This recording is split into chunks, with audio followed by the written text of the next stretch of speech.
Yes.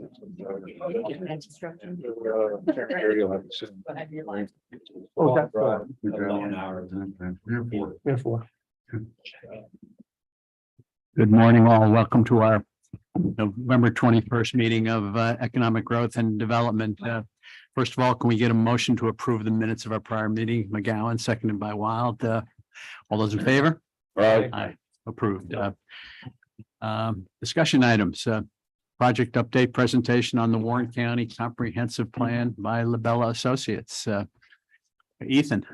Okay, so today with us, we have Norwell Greenberger from Labella Associates to provide an update on the Warren County Comprehensive Plan. It's been dubbed Warren County 2040. As part of the original project scoping, we wanted to make sure that the project advisory group was providing regular updates to our elected officials as opposed to just sort of working in a vacuum. Then all of a sudden, the board of supervisors and elected officials are presented with this whole plan, right? We want to make sure that we're getting buy-in for the process, so that when we do get to the findings and recommendations, that that everyone knows where they came from, and that there's some at least consensus on it. So Norwell is pulling up the Wi-Fi right now, and whenever you're ready, let me know. Yeah, I think I'm on the Wi-Fi. I just need the access for Zoom. Yeah, I sent you an email, but I can give you the number, if that would be Okay, let me see. easier. And you also have a presentation, So if some slides. If Norbel, do you want to jump forward to that?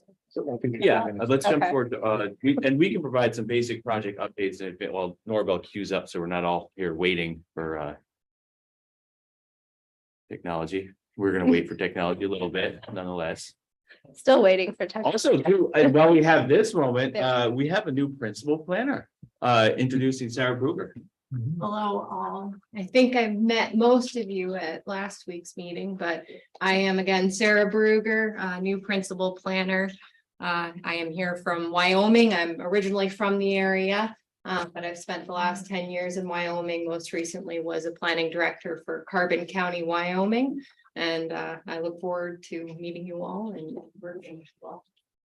She's already Welcome. Thank you very much. And she's already proven to be invaluable in terms of, bringing her perspective from other counties, and just, her attention to detail on, looking at 239 reviews and just contributing good ideas in general. So it's been a really, really nice 3 weeks that we've had you now. And So far, so good. and she's really been able to hit the ground running, which is great for us, increasing our capacity. That's great to hear. I have to say, these two are very difficult to work with. I mean, they fight all the time in the office but there's really a great group over there, but really, welcome aboard and welcome to the back east, so. Thank you. Okay, so just to jump into these project updates as Norwell queues up, the multi-use trail modernization connectivity plan. This is with the Northern Borders Regional Commission funding. Not too much in terms of updates. It's the last time we checked in. The project consultant is still working on their physical evaluation of the trails. We have over 600 plus survey responses on what people have for priority needs. I had an opportunity to meet with the Feeder Canal Alliance a week and a half ago to talk about what that group is doing and what their needs are for their multi-use trails. But ultimately, the next step is to start convening the public to talk about bikeway to downtown Glens Falls connections between both sides of the Feeder Canal Trail, and then closing the Country Club Road gap, and what some of the options are for that. So I think that public engagement will probably start early 2024, and we will have it all well publicized. So we look forward to getting that underway. Outdoor recreation economy strategic plan. This is still in the stakeholder engagement process. We started convening, I think 7 or 8 stakeholder groups. Each of these groups are having facilitated conversations with our consultant, with Common Ground Consulting, just to talk about the issues and opportunities in outdoor recreation. This will allow us to understand, what the shared vision is for outdoor recreation in Warren County from an economic perspective, and then what opportunities the county has to leverage our existing assets. So this has been really productive. Safe Streets for All. This is a project that is funded through the federal DOT. Lake Champlain, Lake George Regional Planning Board is working with AGFTC and some consultants, Creighton Manning, I believe. The idea behind this is to create a safety action plan for the entire Lake Champlain, Lake George region. We have a sub-region, which includes the AGFTC, Adirondack Glens Falls Transportation Council region, Warren, Washington, Northern Saratoga. And the idea behind this is, traffic fatalities have been increasing. How do we make our roads and transportation network safer for all users? So looking at the various, engineering, enforcement, educational techniques, and then at the end of this planning process will queue us up to start going after additional implementation. The nice part is by working with the federal DOT, you do get queued up for implementation funds. So we're really looking forward to this. And this is huge, not just from a basic safety thing, but for a quality of life. We have an aging population. We're trying to attract younger families to our area. Really focusing on the safety of all users is a good way to retain and attract residents too.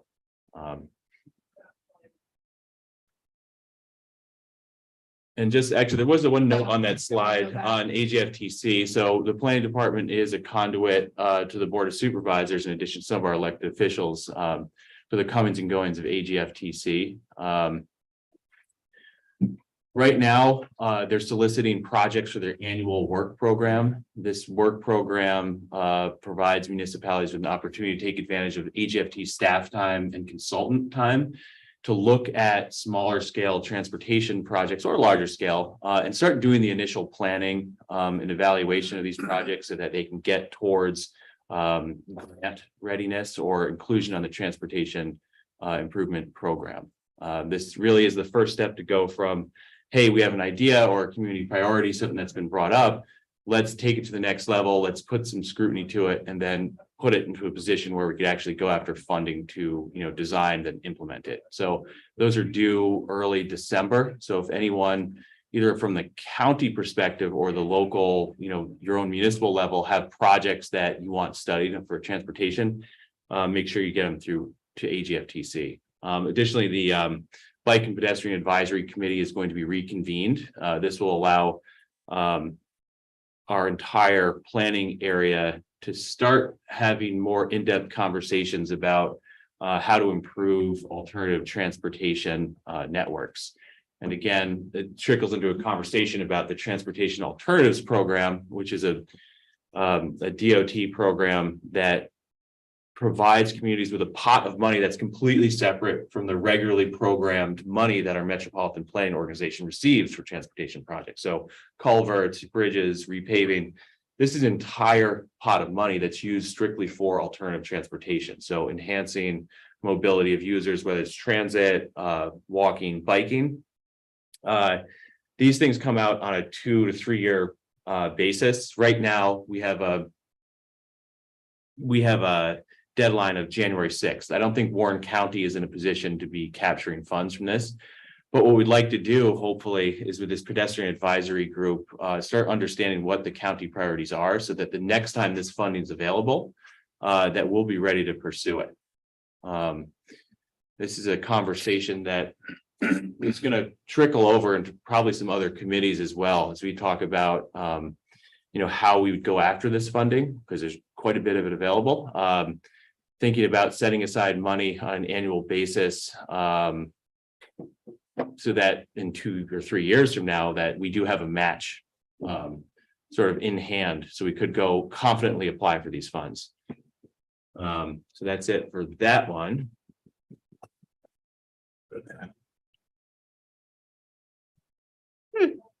That doesn't seem good. Well, let's let Norbel jump in. So so Norbel's going to give you an update on the comprehensive plan. Okay.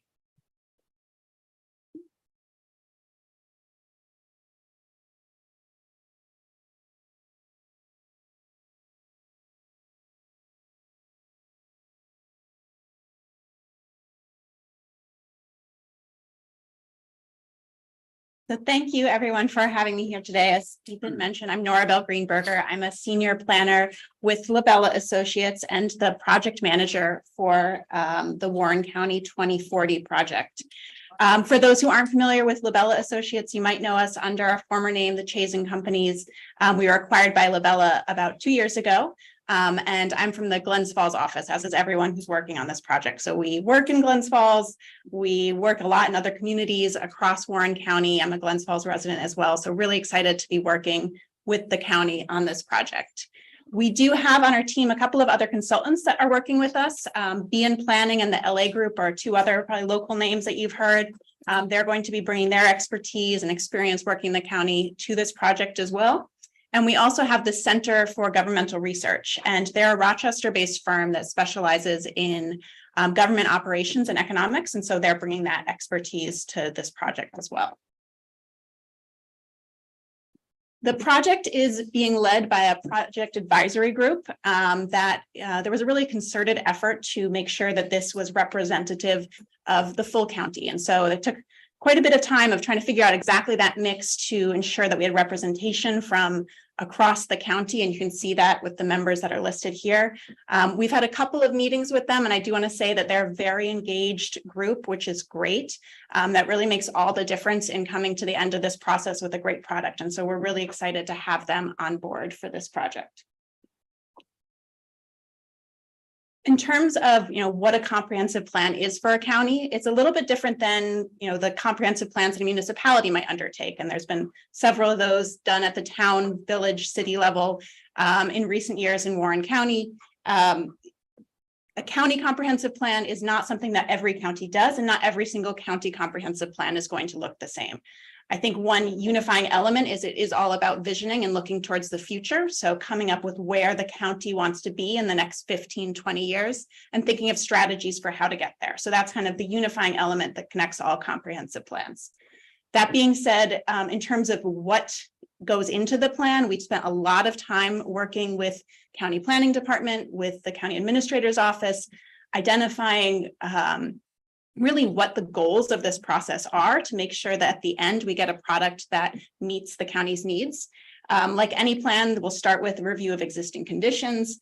We want to look at both internally and externally, what are those issues and opportunities? So hearing from county departments, hearing from also the public on what's really critical to them for the county moving forward. In terms of recommendations, here we want to focus on those areas that the county has influence. So, we're a home rule state. We're not going to be including in this plan, for example, zoning recommendations that are something that are done at the local level. But we do want to think about what's in the county's purview and how could this be a guiding document moving forward? There also is really an emphasis on partners. So there's a lot of great organizations across the county that we've been having conversations with as this project has been moving forward, and we want to look at how can we foster and further those relationships with different partner organizations in the county. And then what was very clear from the beginning of the conversations about goals for this process is that the idea is for this plan to be both an inward and outward facing document. And what I mean by that is that we want this to be inward facing in that it is a resource for the county departments, for the county, for the different committees to use in decision making, and then outward facing really to serve as a kind of explain what the county does, because I think there's a lot of people who live here who aren't sure what's happening at the county. And so have this be a resource that has all that information in one place. And then lastly, kind of relating to what Ethan was just saying, having ideas and recommendations in a comprehensive plan is a huge importance as you're looking to apply for grants. And so really setting up the county for grant funding opportunities. In terms of the organization of the plan, we worked closely with the advisory group and with the working group to identify key theme areas. And this is how we're going to be organizing the plan itself, but also how we're organizing the process that we're going about. And you can see those here. There's 6 theme areas. Who we are, so that's looking at some of the demographics of who lives here. What we do is looking at county operations, our built environment, so that's the housing, infrastructure, transportation.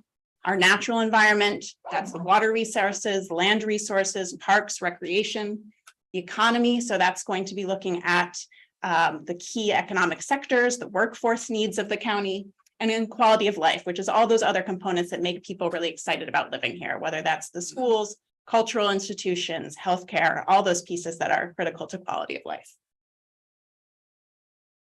And we'll also say, kind of feeding off of what Ethan was just presenting on the various other planning initiatives that are underway, that we are not undertaking this in a vacuum, and we want to build on all of the other plans that have been completed or are ongoing, whether that's at the regional level, the county level, or the local level. And so all of those are going to be folded into this. We're not trying to recreate the wheel in any way.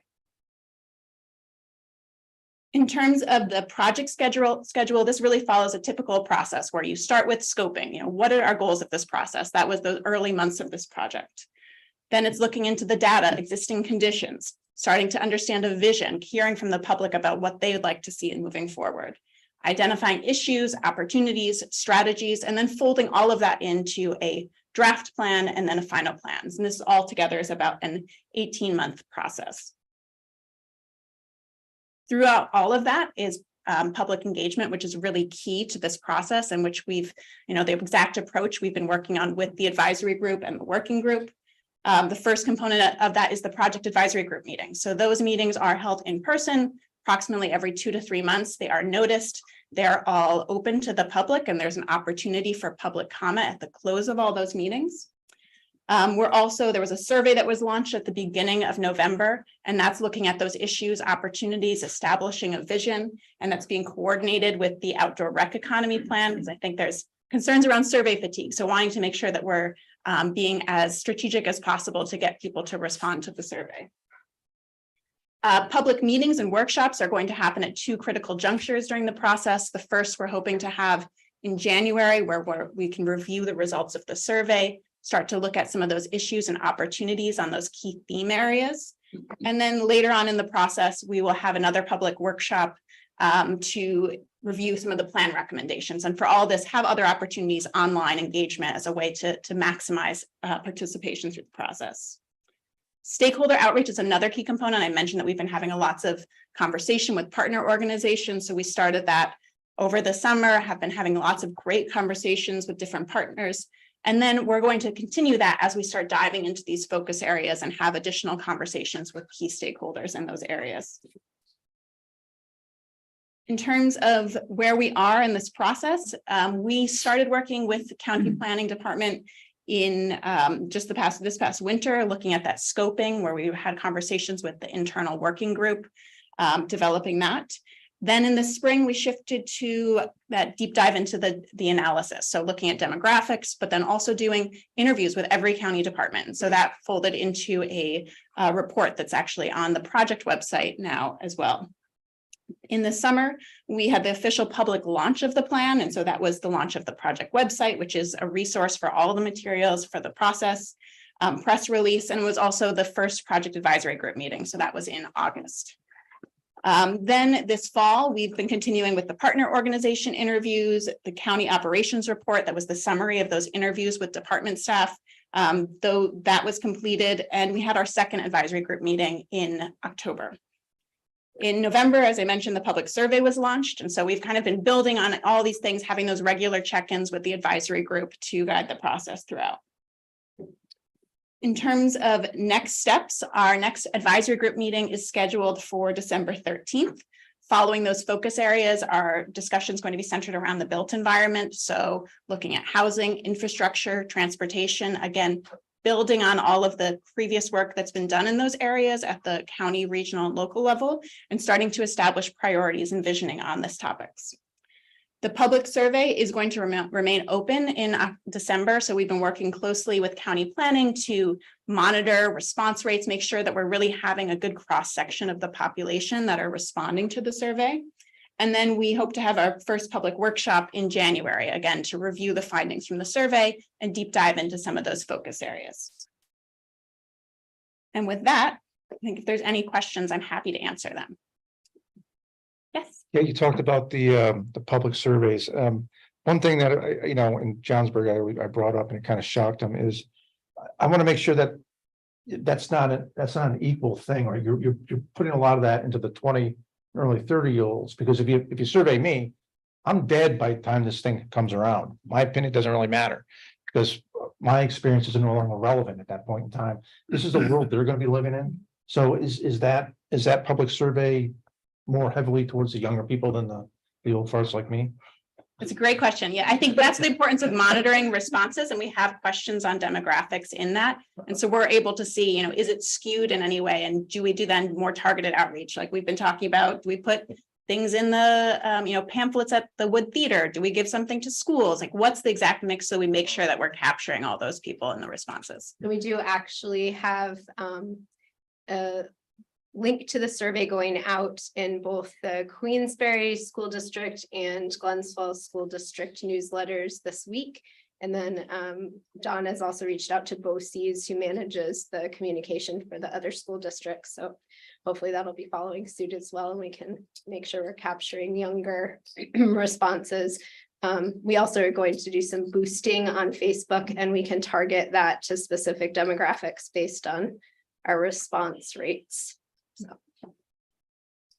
Buddy, Thank you. Are we doing any other outreach on other social media? Because I think old people use Facebook. Yes, Dawn has been doing lots of outreach on Facebook. We have some money for boosting that as well. We've asked all of the town boards to mention it at their town board meetings. We have lawn signs, posters, postcards. Do we have? What is a TikTok? Oh, boy. Off those before it goes off. TikTok might be beyond our Are people ability going of here? our. That might be a problem, but. Yeah, Like no, other we social we've media, talked yeah. about it, a need to press out to other social Yeah. media. It's just trying to figure out the medium. So another question, sorry. Smith. I don't know how the other way to put this. How bulletproof is this thing? And I ask that because on the local level, like on my town level, they're doing a comprehensive development plan, which in some ways I think is a waste of time because that's at the mercy of whatever administration is there. They can set their own agendas, which don't necessarily, mesh with the development plan. The county level, I think is a little bit different. You're more committee-based, committee oriented. I just want to know how robust that's going to be over time. I could just jump in on that one. A comprehensive plan is supposed to be a living document.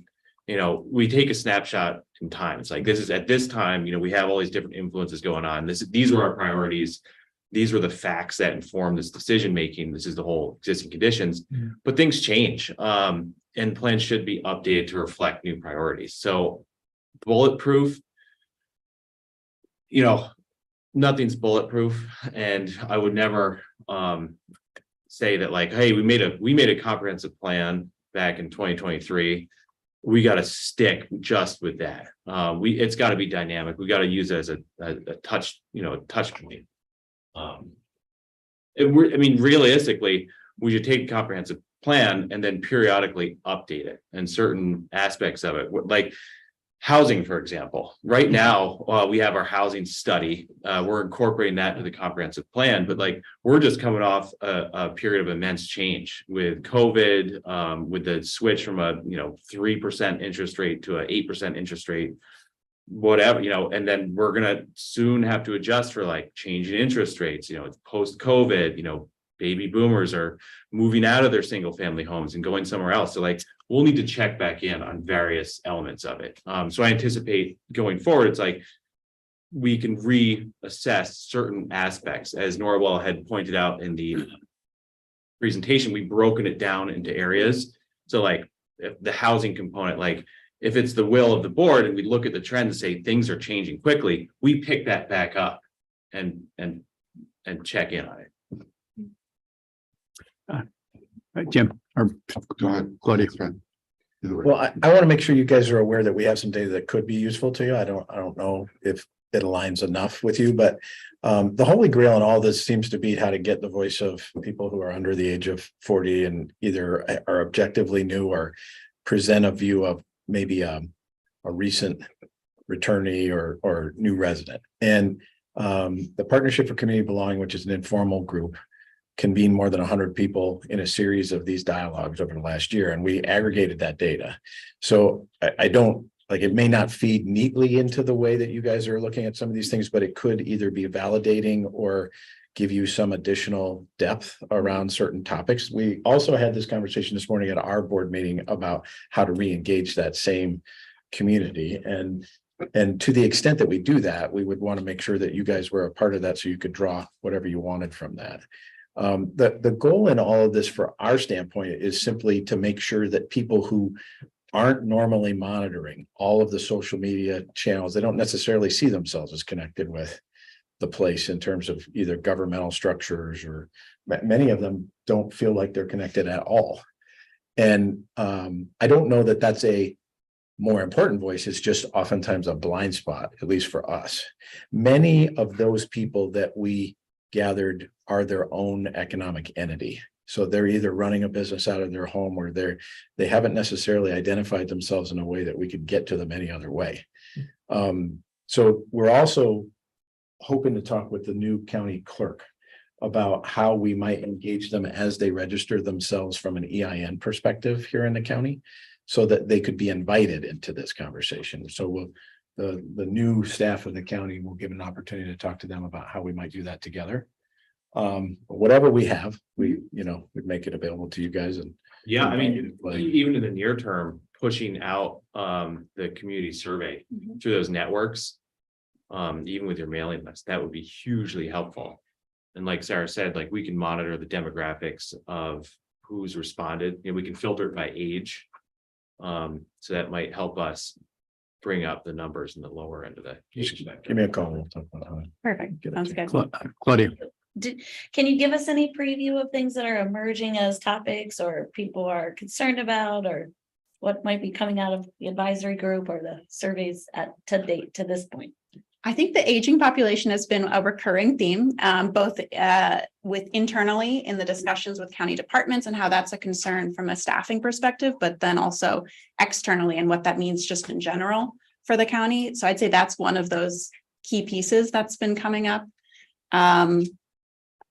Yeah, I think that's been one of the bigger connectors so far. Do you think there's another thing you want to add? Yeah, it's interesting too, looking at some of the and very preliminary survey results, just like some of the things that are less tangible that we don't get from like tax receipts, but like change in community and like the pace of development and how that interacts with housing availability. Those are some of the more like qualitative things that are starting to emerge to some degree that we're going to have to dig into with further public engagement. But Mike. Thank you, Mr. Chairman. I'm going to assume that you guys are leveraging all the data that we already have instead of looking for, developing our own data. But one question, when's the project advisory meeting on the 13th? Where's that going to be? At the Warren County at the Warrensburg Firehouse. Warrensburg Firehouse. Yes. Okay. And is that going to be published to across the board? So like members of the committee also? Please? So, yep, and our website, which actually there's a shorter URL for that. It's just warrencountyny.gov/Warren 2040. So all of the public meetings and meeting materials, and then the meeting summary notes, everything relating to the public meetings, as well as all other elements of the planner on that website. So if you want to look at the agenda before the meeting, that's where it is. It's at 3:30 p.m. All right, so if you just send an email out to the committee at least. Yeah, So we I can don't make have to sure write down that short. this whole group is aware of it. Yeah, and it's important, like, do check out the website too, because all like the previous meeting materials and like presentations, discussions are summarized.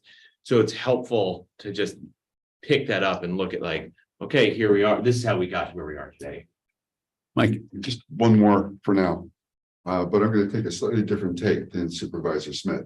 The problem is, in my mind, is we don't have a crystal ball in terms of what's going to happen. The pandemic gave us a shock. Who knows if there's not another shock coming? So I don't see this as a plan that's going to impact 10, 20 years down the line. I'm looking for something that we can actually have something actionable to move within the next year or two, or 3 or 4. So I know hopefully that's part of, and I think a more important part of what we're trying to get out of this is something actionable in the near term, as well as setting the goals for the future. But I've heard over the years that many of these plans And I'm an ex-consultant, so I know. The word used to be if a client used to ask me what time it was, I was supposed to ask them to see their watch. Right, because they already know all this stuff, right? So the consultant is basically one that kind of takes a little different take in spinning and putting things together. But I really do want to make sure that we have something that's actionable, so it isn't sitting on a shelf. And it really gives us clear direction in terms of at least 1 or 2 or 3 things that we can take action on quickly. Maybe it's a pipe dream, but that's what I would like to see. I think we appreciate that feedback, and as planners, there's nothing more frustrating as when a plan just sits on the shelf and nothing happens with it. And so the way that we're approaching each of these areas, and we're for the advisory group meeting that we're having in December, it's, you know, that lofty goal of vision statement and kind of policy level, some objectives, so ways to measure progress, but then 2 to 3 kind of near-term strategies that could be implemented. So kind of setting up for all those different phases of the plan's life. Yeah, and that long range thinking is like, we want to set that lofty vision for 15, 20 years in the future. So at least we understand, and like, we're conscious, like as we make a decision, like, all right, this is what we're doing for this year. We can say, all right, does that actually put us closer to this vision that we have set up for 15, 20 years, this desired end state? So at least we can reflect back and say, okay, what is this, what seemingly small decision is this in line with what we have, you know, established as a priority? Well, this is- I don't have that crystal ball, so Buddy, Supervisor Wild's point about we already know, which I thought was interesting about your consulting comment about the watch. We already know that if we want to address our aging population and affordable housing, we need to do something about making more housing affordable for young families. So hopefully that housing study and whatever we can pull out of that will help us. And I think for quality of life purposes, which I think is important to my generation, the rec plan that we're already working on is going to be huge to help improve some of the county facilities like the bike path and other connections, and making transportation more affordable, accessible, green, and getting the bus to Stony Creek. We got to make that happen. how do we, And a small bus, That's short bus. sure. how do we make housing more affordable for young families? When you have that answer, could you please write it down for me? You know, we Sure. could- We're gonna take some county tax money and pour it into affordable housing development projects. Figure it out, you get the Nobel Prize for smartness. To build them in a sustainable way. Bring it in a little there, Claudia. Oh, one more thing while I'm on my going. That meeting, you know, we're gonna get a comment from our friend in the community, and I fully agree about making sure that that is accessible to the public to watch online via the YouTube. Is that gonna be possible For the public workshop? in the fire hall? Oh, for the advisory group meetings. So I've spoken to some open government advocates about this, and some of these working group, the project advisory groups, open to the public, sometimes turning the camera on can just, we want to leave it open to just ideas and fairly open conversation. Having the camera on at all times, at a certain point, it's had a chilling effect. The public are invited to come. But some people can't participate if they are concerned about health things, and, you know, COVID is out there, and how do they participate in the right, so- meeting if they don't come in person? So there's a few components. So a project advisory group meeting is met as a working session for the project advisory group. The public is encouraged to, you know, look over the materials, attend, review the notes from the meeting. You know, pick up the phone and talk to any one of us at any time. But the purpose of the project advisory group meetings is not necessarily a facilitated public engagement session, right? We want to be deliberate about how we have these public engagement sessions. So that's like finding the appropriate time, location, and the appropriate facilitators to have a productive community conversation. So all of our meetings are open to the public, but then the meetings that are these public workshops, like Norvell mentioned in January, and then we'll have more of those are going to be more structured for public engagement and meaningful public engagement. We've talked about how we can use something that's called an OWL camera to set up and record those meetings, and then probably have a open slot after that meeting has been publicized to do some online engagement for the people that have, work schedules, mobility issues, and other, health concerns about attending a public meeting. So like, we'll have the in-person public workshop, and then we'll also have a follow-up engagement with the people that couldn't make it. So we have thought about it extensively. Thank you. Thank you very much. Thank you, Norbella. Appreciate your Thank you. comments. Did you have something, Sarah? I'm gonna jump back to our other presentation, but this was I just wanted to show the current survey responses to, Thank you. I think the Housing question was, affordability. what do you think are the top three, what should be the top three priorities for the county? Or the three biggest challenges today for Warren County. So as Norabel mentioned, aging populations right up there along with housing affordability, protection of environmental quality. If we don't have the age, that would be a good thing. We can figure that out. I understand that we want to put a bow on this, but I really think there's an important thing to understand as somebody who sits on the front lines of being in the public meetings when something is being proposed. The ability to get as much of the public engaged in as many ways as possible is the only tool we have to keep public forums like zoning boards and planning boards from being the places where the public expresses their opinion. What oftentimes happens in those forums is that people bring issues that are not related to the application because they don't feel like they have any other place to bring them. And as a result, we get a outpouring of emotion that affects the quality of the decision and the process. And it is tempting to want to push this as quickly as we can to get as quick a consensus around the paper without acknowledging that getting as many people engaged in as many ways as possible is actually the most efficient way to get things done.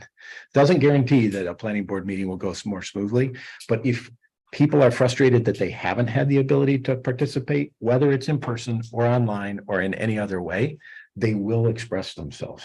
And we see it all the time when something is seeking an approval. And it is increasingly difficult for anything to be approved in any community because of this issue.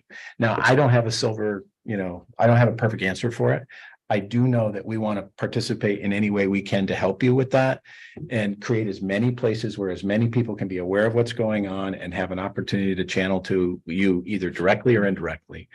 And I think part of that is slowing down enough to make sure that everybody, not just your own planning process, but everybody's planning process, comes in and somebody rolls in 9 months into the process, their voice was still somehow incorporated. It just as an example, if you look at the meeting minutes that came from the FW Web discussions, you'll see so much of this has to do with the perception of how the decisions around zoning were made years before and the inability to comment on them. It wasn't about the particular applicant. And while we can't fix it, I would say it's worth the time. And I'm glad that you're taking 18 months to do it. And I think we got to try to help you create as much opportunity to engage with as many people as possible. And our goal should be to get that number of people who are engaged in either the survey or the meetings to be as high as possible. We'll do anything we can to help you. Appreciate it. Along those lines, I'm sorry. along those lines, Go ahead. in regards to the survey, how many respondents have we had so far? And what do we expect versus what do we want? So we have had 221 responses, which is way low from what we want. We have a fairly robust plan to, it was just launched and we haven't done a lot of outreach yet. So we have come up with a lot of ideas for outreach, and we're getting those underway. So in terms of Jim's comment about going slow and getting as much information as we can, are we going to slow the project down if we only have 500 respondents when we really want to get 4,000? There's a certain point where, you can hope for a 50% response rate from a survey, but it's not a scientific survey. And it's just one of the many techniques we're using for public engagement. I don't anticipate us slowing down the process considerably. If we don't have a 50% participation rate, I would say that if the survey remains at 200 for the next month and a half, then we're going to have to pause and say, oh my goodness, the techniques that Sarah was talking about were not working. We need to get more participation. But to substantially slow down the process, I don't anticipate, let's just say it was dismal, it might push it back a month. I also would say So- that the survey, there will be people that just never will respond. And what's good about having the metrics and being able to look at who didn't respond is we can then prioritize the other approach, whether it's where the next meeting that is a public workshop is held, so that it's, we didn't get responses from this town. Maybe we should be locating the meeting in that community. Or do we want to have a focus group in for this age bracket that we didn't hear from enough? So that's how we can then, the responses and gaps, if any, from the survey can help inform the outreach and the other approaches to outreach. Well, I'm sorry, Mr. Chairman, I'm going to go on for a couple minutes. Go, Mike. One of my concerns is it's not a scientific survey. So why would we draw any conclusions from that? And I've been involved with surveys in the past. I'm sure you probably have yourself also from a consulting standpoint to know the difference between the way you ask a question can highly influence the response you get. So you address that by asking the question different ways, multiple times. If we don't have any kind of checks and balances to the surveys, then how can we draw conclusions that we feel comfortable with going forward? So I think one of the things to remember is that we're not drawing conclusions based on the survey, Why do it? because we'd like to get a feeling for what the public sentiment is and what some of the public priorities are. If you look at the questions in the survey, we ask people about what do you feel are the most important issues facing Warren County? Has the quality of life improved? Has it declined? Has it remained the same? What do you think the county should be focusing on? Answer my question. Then if it's not a scientific survey and we're not drawing conclusions, why even do it? Because we're trying to get input from the public about what their priorities are. We need Conclusion. Yeah, I think it's basically there's fewer opportunities like here today. This is a public meeting and a good forum for discussion, but there's not as many members of the public here, and we don't often check in with them on some of these more big picture questions. And this was the opportunity to do that in the survey. still in there. But it is going to inform what we put in the comprehensive plan. Yes, it's in addition What to you this. said earlier, which I don't think you meant quite to say, is that it wasn't going to be considered as, somehow we're gonna draw our goals and objectives somewhere else. No, it will be considered. We're not drawing conclusions exclusively off the results of a public survey. Yeah, I think that it's just, this is not the one touch point for public engagement. And so there will be people who only respond to the survey and we want to hear from them. There will be people who only come to a meeting. We want to hear from them. And so it's going to be taking all of that information together. So we'll have the results of the survey and we'll build onto that with the other engagement approaches. Great. Sarah, did you have anything else? Done? No, I'm good. Okay. Good. We have a couple more project updates. I don't know if we're ready to get back to those. Or Yeah, I everybody- think so. Yeah, okay. stay tuned with the comprehensive plan for sure. We'll let you know about the next meeting via email. as well. Great. Thank you. Does anyone else in the room have any comments or observations? Seeing none, can I call for a motion to adjourn? Well, Or do we? Well, we were just going to close the topic of the comprehensive plan. Yeah, so we do have so bear with us. We do have a couple more updates, but again, we're just to fully close with the comprehensive plan. It's not closed. Feel free to call, email at any point, questions, concerns, like the door is always open. We want to make sure this process works for everyone. And, it's not like the path is fully set in stone right now. As new information emerges and trends emerge, like we'll be flexible and we want to hear from you supervisors about what works for you, because ultimately it's going to be the plan for the county and the board of supervisors will have to approve it.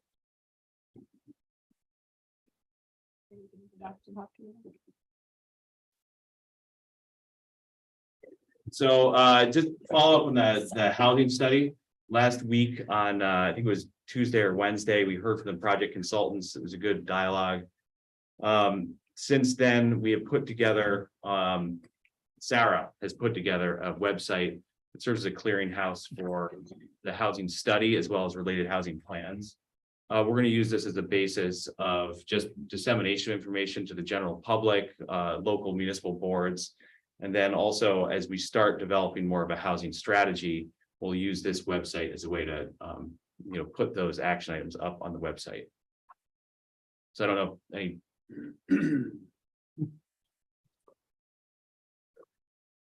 Hi, Kenny, there's something.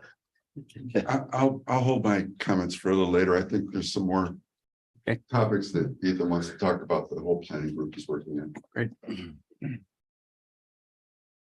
Another grant opportunity that is unique to our area, Adirondack Smart Growth Grant. This is due end of January. It's anywhere between, I think, 200K and 300K. These are for community development projects.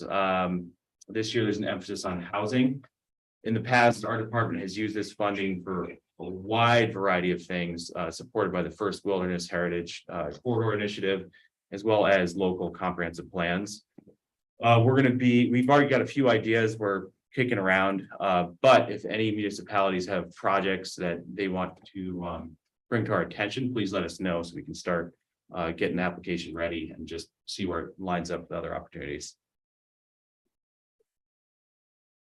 So the capital project inventory, you may remember this is a project we started in 2019 to just create an inventory of all needed capital projects in all the municipalities. So we've been updating this annually since that initial creation in 2019.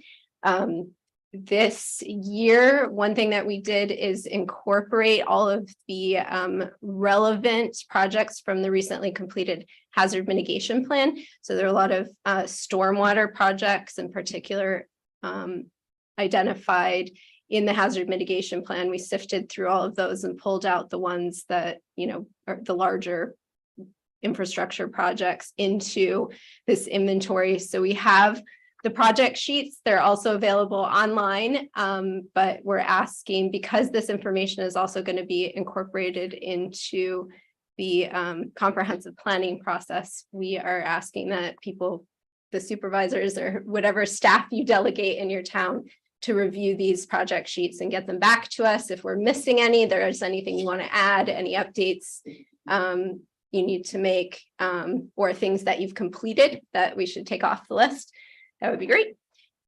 So here is. Sorry, what's the timing for this?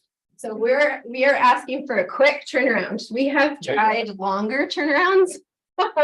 We're trying a quick turnaround this time, in part because we are currently talking about the built environment for the comprehensive planning effort. We'd love if people could try to get through these and get the information back to us by December 5th, at least before the holidays timeframe would be great.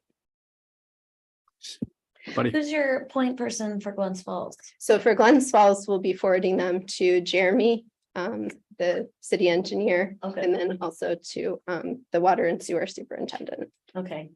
Yeah. How about Warren County Soil and Water? Are they? So soil and water, these are only for entities that own infrastructure.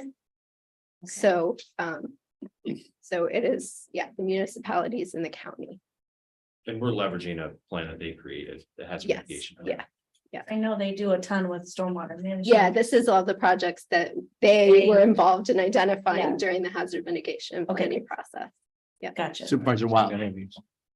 Thank But you. that, I don't know what. Sure. I remember when this started in Yeah. 19, I was here, I thought it was a great idea. Do we have any metrics to say that we've accomplished this many things off the list?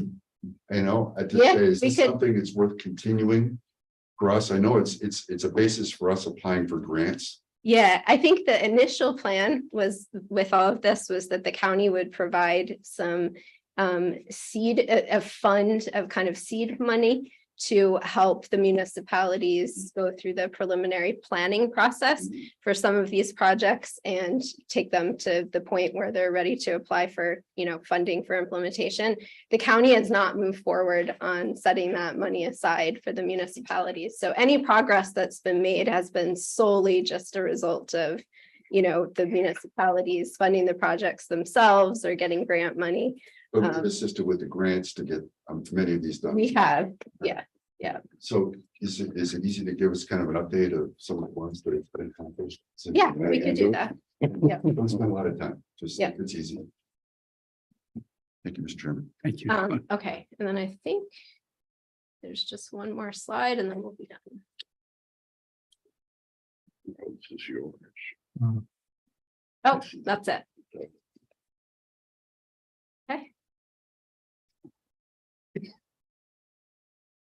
Yeah, I think that's it for now. Yep. So I have a comment and question for the planning group as a whole. Please. Great. Guys, I gotta put my notes, my glasses back on because I can't read my notes without. But you guys have an outdoor recreation plan, a safe street plan, a housing plan, a comp plan. We're doing grants, we're looking at capital projects. How are you guys staffed to be able to get this stuff done? And Well, we're Dennis, really glad to have Sarah. Yeah. Thank you again. The basis for the question is, I want you guys to be successful and move forward. It's a timing issue. Yeah, no, Yeah, so I think we're both feeling a bit swamped, to be honest. Yeah, and it's been nice. We've been coordinated with Administrator Taflin, and I think we have.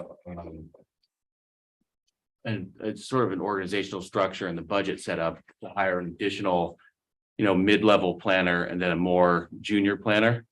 So someone that would be a little bit. And I get it. The reason why I'm doing this, and the question was primarily because of the housing study, but it's probably going to be for the comp plan also. How do we get it done? How do we get something done quickly? How do we make that happen? Right, so the chairman and I, and actually Supervisor McGowan and actually Supervisor Smith are on the LDC. Oh, fine, no, I'm not on LDC.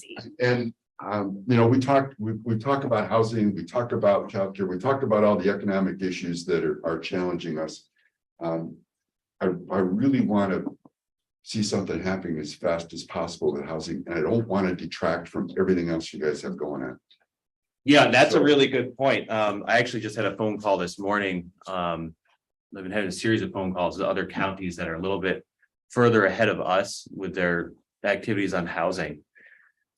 Spoke to Ulster County, I spoke to Columbia County. I think they just basically did, similar housing studies and action plans about 2 years before we did.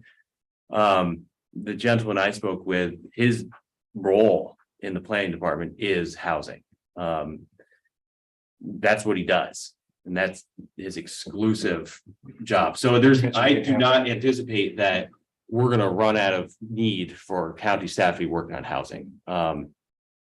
So we're trying to figure out, what other counties are doing, what programs that they do that we could do, and then put that all in consideration of what capacity we have. Well, hopefully Mr. Siplon will talk about something, we'll talk about the LDC, but I'm more interested in moving quickly. I know we could spend, weeks trying to figure out what other counties are doing and everything else, but I'm more impatient with that because I know the urgent need we have. The housing study told us about a lot about what we already know. Short-term rentals are creating gaps for us. We have zoning issues that we have problems with. It's just a matter of, okay, how can we get this done? How can we choose something to move forward with next week or before the end of the year to say, this is our 3 focus areas that we're going to drive into. And by the end of January, February, March, whatever, we have one focus that we know we can accomplish something within the county. And that's where I'm at. All right. Yeah, That always works at the government pace. And, sometimes I get really frustrated because of my business background. now I'm starting to say it's time to move. It's Well, we time not to be actually- Defensive and Yeah. think about it. It's time to act. You too. I've been quiet for a while with this stuff. We have two outstanding grant applications that we should through the CFA process this summer that we should be hearing about in the next few weeks. Two of them are housing funding related, so we will certainly keep you posted. But if we get funded for those two with those two grant awards, we will be hitting the ground running with that. And then a third one that we're currently in discussion about for another housing related grant application. So we're hoping to get moving sooner rather than later. Personally, I'm sorry, Mr. Chairman, I'm gonna keep on going. Go ahead, Mike. Personally, I don't want to put this all on your guys' shoulders. There's a number of agencies and organizations and people in our community that can help do this. And that's what I'm looking for, is to pull together everybody and make it happen. Yeah, that's, one of the things that we've already started, meet with the regional planning board who developed their housing action plan, meet with the town of Lake George who has a workforce housing strategy. And what we sort of determined after this very preliminary meeting, this is also the town of Bolton who has a working group for housing, was like, there's a lot of interest, there's a lot of need. Let's figure out how to best align our forces. So it's like the regional planning board has access to federal funds and other, staff capacity. Local governments have more direct line on things like zoning and land use controls and other grant applications. It's like what we're working on is defining the role of the county as it relates to these other partners, and figuring out how to best use our abilities and capacities. Ethan, at the same time, I'm worried about your bandwidth, Sarah's bandwidth, your team's bandwidth to be able to do this and get it done.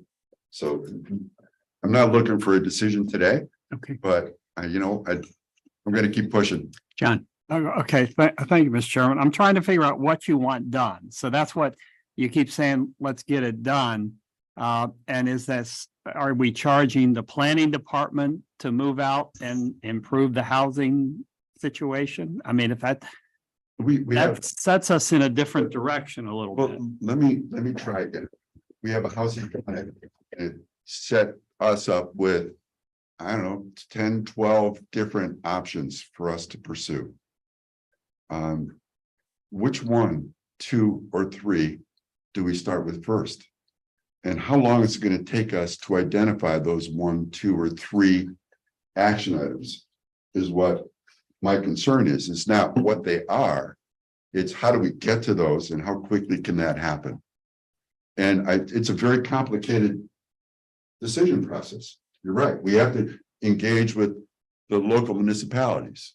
We have to engage with other federal agencies, other agencies that might be involved with housing, right, in our community or regionally. So I'm just looking to figure out how we can make that happen. My sense is, let's find one person to get that done. Let's find one person who can or one team to get us moving in the direction so this doesn't end up sitting on a shelf for 6 months or 9 months. Then we're still talking about how we can get it done. It's to me, it's just a matter of, all right, we have a need, we have a plan. In my experience in business, right? And I'm sure, John, you had experience when you were in the federal government. Somebody says, let's get this done. Some executive, some leader says, John, get it done. Right? Do we have a named person get it done to help figure out what's going on with the housing? And I think it's important for us to kind of tag someone that's foolish enough to get tagged and admit to it, to say, let's move this forward as quickly as we can. Because we know it's a need. But I'll be extremely frustrated if it's 6 months and we still haven't taken any kind of action. It's measurable. I personally need some more definition as to what specifically we want to have done. I don't know what we need to have done. I know we have 10 or 12 or 15 different options. What do we How want do we done? weigh those? Which one should we work on first? I don't know. I don't think anybody in this room knows which one we should work on first. So how do we get there? How do we get determining what's the first thing we should be doing? And I don't have any issues with our planning team. These guys, you know, I used to run this committee for a couple of years. I have absolute respect for what they can do and what they've done. I just have doubts about, with all the other things on their plate, can they make this a top priority? Or should this even be a top priority? Should we just let it sit in the shelf for a while and wait for the full comprehensive plan to happen? That's not my goal. I think the economy needs us to be doing something about housing. Mr. Siflin. I would just want to clarify one thing. I'm not convinced you have a plan.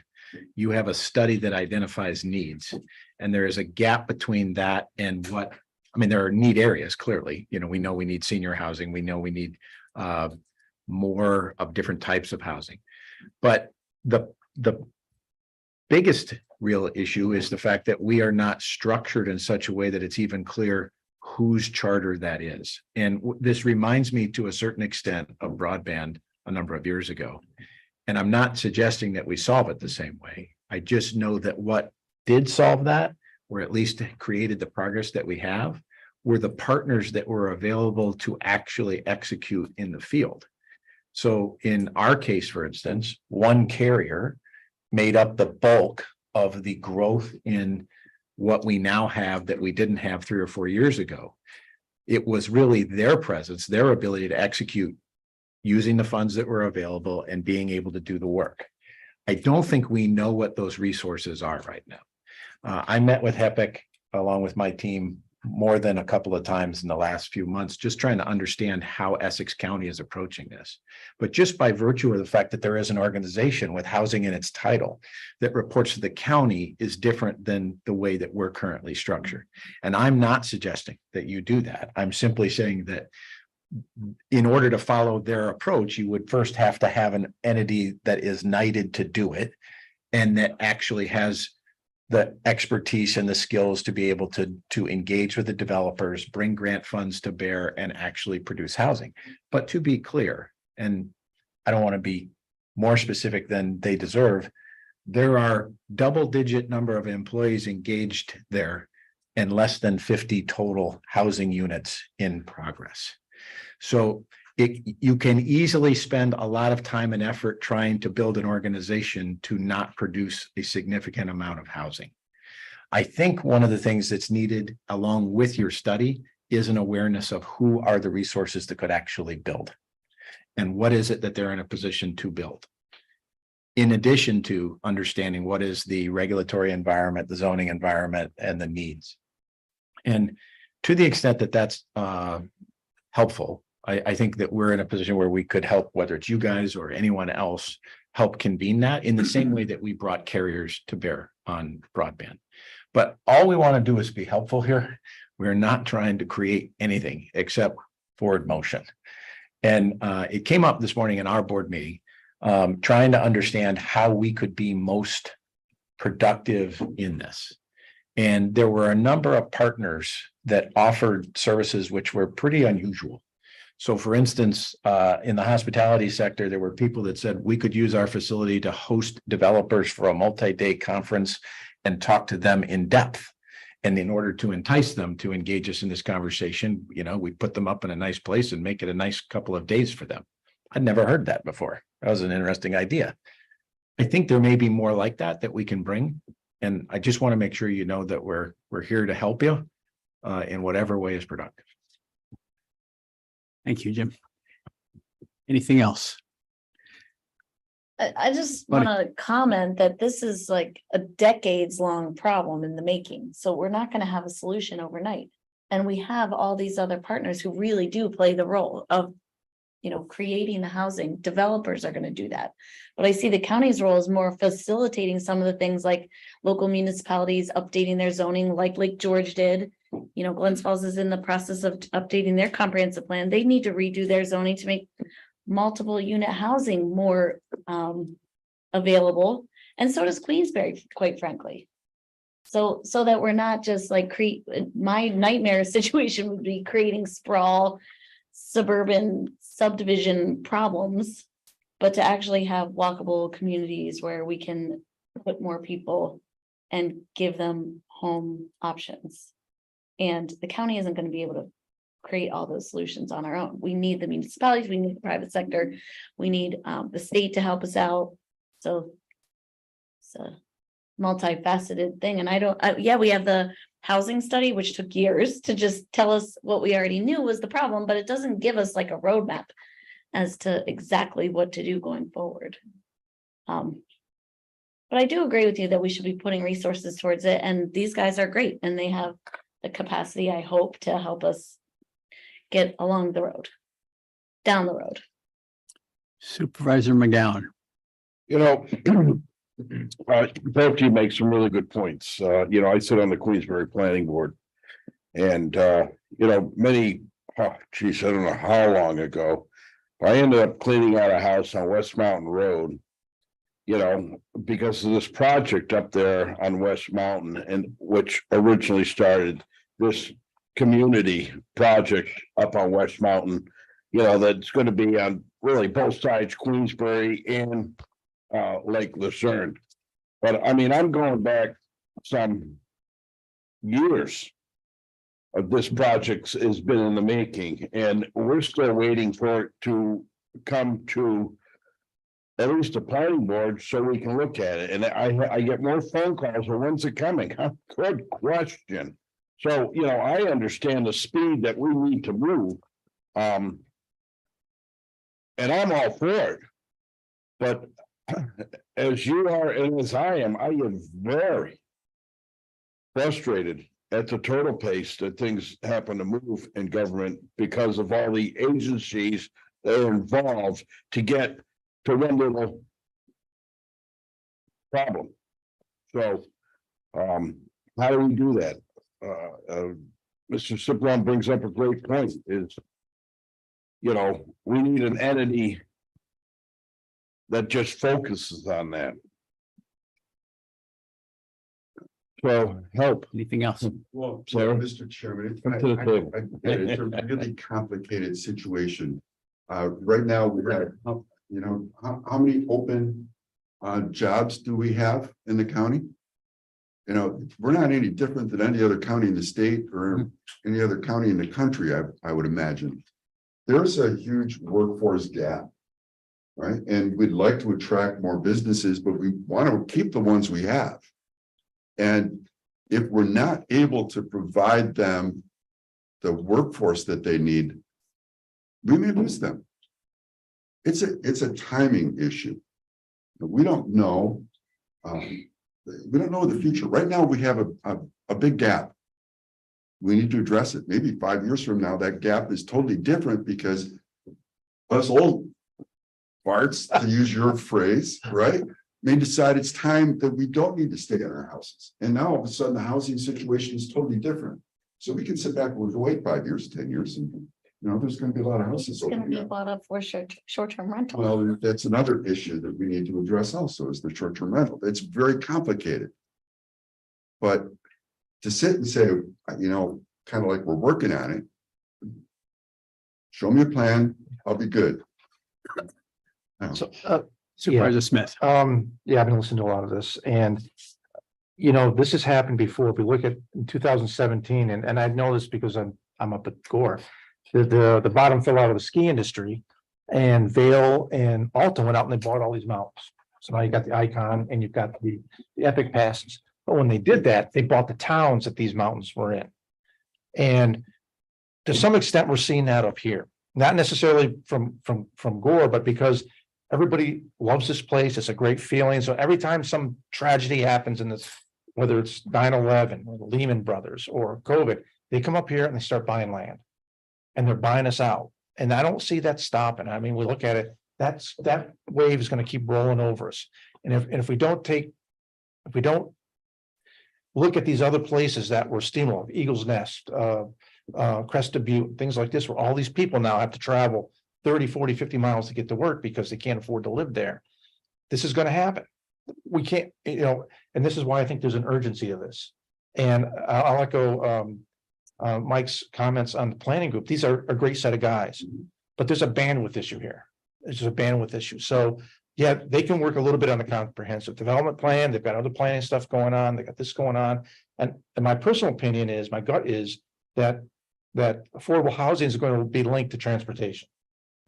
I think they're going to be intertwined in a fashion where you're not going to be able to separate them at a certain point. And it might be a Hydra. We cut one head off, two more appear, but we've got to get down this right away, or else we'll end up being Crested Butte or Vale or Aspen. And all our people will be living past Lake Luzerne, and we'll have to bust them in. I don't know what the solution is going to be, but I don't see waiting being an option here. So that's all I have to say. So, yeah, there's been a lot of noise. So what are we doing? Do we have a plan from the planning group to say, this is what we're going to get done in the next 2 months, the next month? And present it to the committee, and we can agree, or we can say it's not fast enough, and we'll help fill those gaps. Right? I don't want you guys to be under pressure. Wow. Undue pressure. Okay. Right? Undue pressure. To get something done. I want to help you guys. I always tell everybody on my teams that I'm going to be your offensive lineman. Whatever you guys need, let me know. Right? Yes. I'll push stuff out of the way for you. We have a plan. And that's what I'm looking for. John, do you have something? I was gonna say, I mean, you're looking at the planning group, I know. really. 1, 2, 3. So if we're saying set aside, they've just shown you probably 8 projects that they're doing. Right. They've got their hands full. And if we're saying, okay, now we're going to shift them in another direction, then let's do that, but do it as a group. But things are going to fall off the plate. So you're not going to be able to say, why did we not get this done? Or why did we not do, move slowly on that? Because we're going in this one direction. There are a number of organizations, some sitting around the table, some you mentioned, who are all involved in housing, ARCC's, and God, for goodness sakes, Adirondack Explorers involved in housing, writing housing studies and everything like this. So everyone's involved in it. It's a tough lift for this group of 3 people to say, take charge of this and come up in 2 months and give me a plan for how we're going to solve it. Because we've been talking about it since I've been here, and I've only been here a year, I guess. So that's, so I that's what I'm saying. What are you asking, or what directions do you want to send this group off in? It's kind of like what we did when COVID hit this team. Right? We had the public and the private help us. We all got together. We figured out how to address the most urgent need we had there was how to maintain some kind of tourism safely in Warren County. We did that, right? What Jim did with the broadband, we did by having somebody kind of be responsible to help pull it all together. Right? I don't think we have the bandwidth to do that. And that's, I think, I was talking to Jim about it, and maybe it's the LDC or the EDC that can help at least do some initial investigations to figure out who the players are, where can we go, what's the best success we have, who needs what resources, right? To kind of bring everybody together to help solve the issue. Claudia. Right now we have a bunch of independent organizations doing their thing. It sounds great, but when you have all these different people doing all this different work, are we just pulling different ropes against this center ball and the ball doesn't move? Well, you asked a good question a moment ago. Do you have a plan? Do you have recommendations for how to move forward from the housing study? So to speak to Mike's previous comment, Sarah, I believe, is currently in the beginning stages of putting together a master document of who are all of the players currently involved in housing in Warren County, what are their capabilities, what projects are they currently working on? So that is in progress right now. We'll post that on the housing website when it's finished. We'll be able to discuss that at our next committee meeting.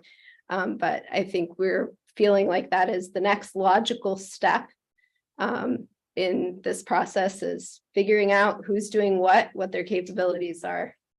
And then we're going to go from there. I also think from my personal perspective, analyzing data is my strength, and I will be have begun and will be in a position to present it at the next committee meeting, doing a very deep dive into short-term rental data. So I'll be presenting that at the next committee meeting. Supervisor Garrity. I do think each town has to help.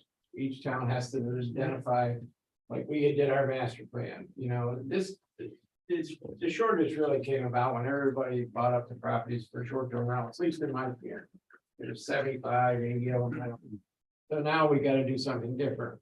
But Mike, if you, maybe you should take a few minutes of your own time to sit down and come up with a plan that you think they should follow. Run it by, give it to them, let them study it a little bit. I mean, I've listened now for 45 minutes. Maybe you should take your own time to say, here's what I think you can do, and then forward it over to them when they get a minute, spare time with the other projects, because we just got 2 grants. We just got a Main Street grant in Warrensburg. We have another grant to demo things, and the communities need to identify, because we can put a hold on it. There's too much, and I'm the lone ranger right now. I feel just like you're a lone ranger. We don't have staff, and they've been very good at helping us. And the Lake George Regional Planning, Labella, we use Labella a lot. Cedarwood, we use all of these agencies we can, but I'm just saying, rather than keep putting pressure on the planning department, take your own thoughts and write them down on a piece of paper and say, here's what I think you ought to do.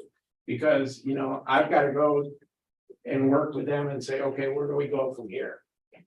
I just don't think it's fair to take your own thoughts, write them down, say, here's what I think you should do to solve the problem. But it is a community problem.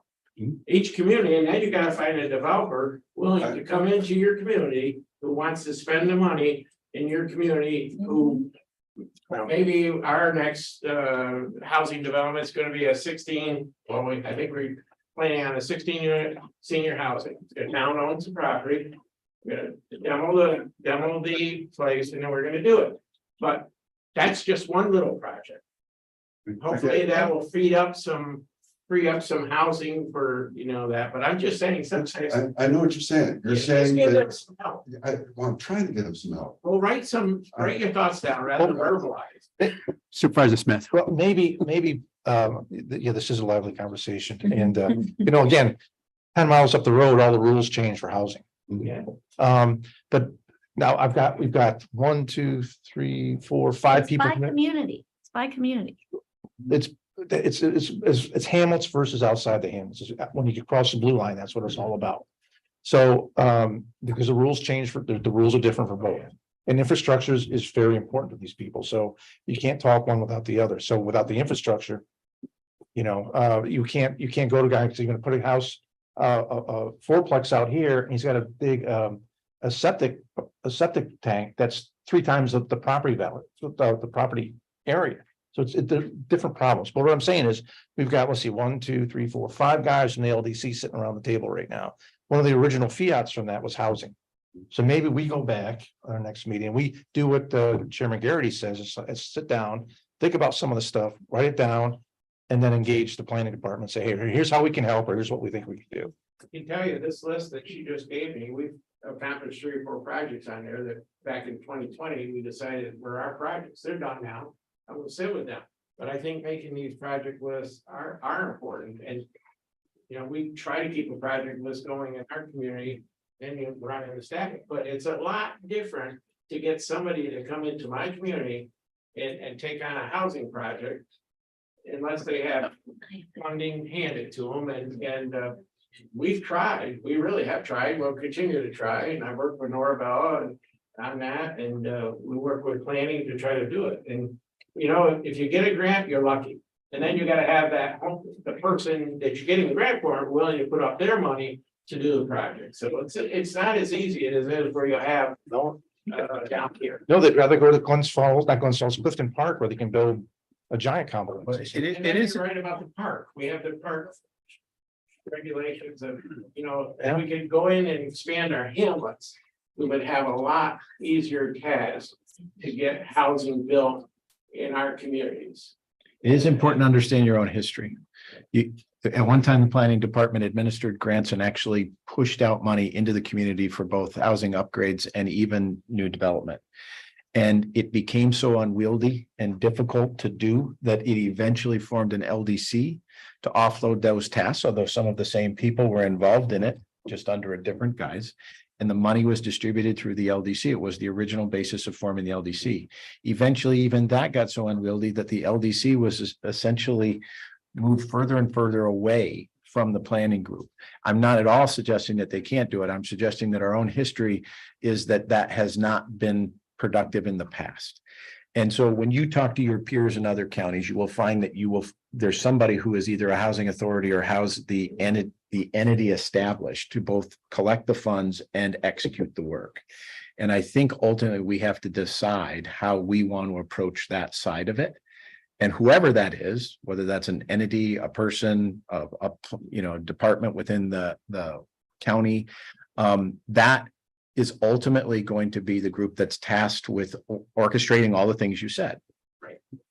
Glens Falls Housing Authority, look at what they did in Glens Falls. The housing authority put all those projects in place and got them done because they had a housing authority, and that's what they focus on. We don't have that in these communities, and I'm not sure that's the role of the planning department. Certainly, we want to use the help, but I agree with you, Jim. We need the communities need help. Yeah, I think one of the things that we're all getting at, is I mentioned earlier that we met with the regional planning board, met with the town of Fulton, town of Lake George at the same time, and it's like they have very relevant and recent housing studies. We are looking at all the recommendations from these studies and understanding who the people are tasked with taking lead on these recommendations. As Sarah Frankenfeld noted, we're developing a partner profile for each one of these identified leads, project leads. What is it, whether it's the EDC for convening people, whether it's the Adirondack Housing Trust for securing land and setting up things like a community housing trust, whether it's the city of Glens Falls using their urban renewal authority to hold land and then dispense with it. What we're trying to do is, before jumping to the conclusion of like, hey, we need to have a housing authority, or we need to have this thing, first we got to understand what the recommendations are, who the players are, understand what their capacities are, what their tools are, and then from there figure out what the gaps are. And once we figure out what the biggest gap is, that's when we say, okay, this is the gap to be filled. And from there, then you figure out the shape of the entity that needs to be created or realigned to make it happen. So, I mean, that's the approach that the planning department is taking right now. Good plan. Anything else? Is it okay to adjourn? I gotta find my turkey. Can I get a motion to adjourn? Supervisor McGowan and seconded by Supervisor Smith. Thank you very much. Happy Thanksgiving to all. I'll do that.